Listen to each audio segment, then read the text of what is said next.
Hello everyone, আমার নাম শোয়েব। স্বাগতম আমার channel Shoaib tips and ট্রিক্সে।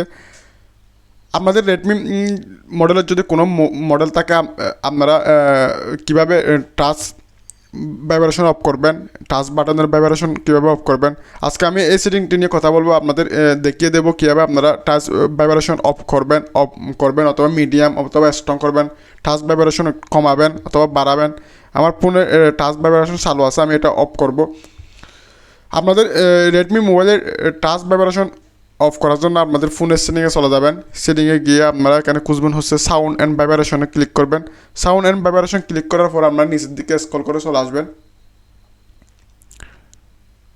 Scroll করে চলে আসার পর আপনারা এখানে ভাইব্রেট অন ট্যাপ একটি অপশন পাবেন, ওইখানে ক্লিক করবেন। ওইখানে ক্লিক করে আপনারা অফে ক্লিক করলে এটা আর ভাইব্রেট হবে না, এখন ভাইব্রেট হচ্ছে না।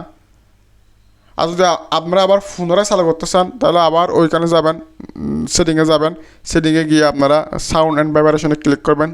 ক্লিক করে আপনারা এখানে ভাইব্রেট অন ট্যাপে ক্লিক করবেন। ভাইব্রেট অন ট্যাপে ক্লিক করে আপনারা লাইট, মিডিয়াম, স্ট্রং, যখন লাইট দেবেন তখন হালকা ভাইব্রেট হবে, যখন মিডিয়াম দেবেন একটু হালকা একটু বেশি হবে, যখন স্ট্রং সিলেক্ট করবেন তখন এটা অনেক বেশি ভাইব্রেট করবে। আপনারা সিম্পলভাবে আমি মিডিয়াম করে রাখতেছি যাতে অতিরিক্ত ভাইব্রেট না হয়। আপনারা চাইলে এইভাবে সেটিং করতে পারবেন, এই সেটিংগুলো আপনারা করে নেবেন। ভিডিওটি ভালো লাগলে অবশ্যই লাইক, কমেন্ট, শেয়ার করতে ভুলবেন না। দেখা হবে নেক্সট ভিডিওতে। ভালো থাকেন, আসসালামু আলাইকুম।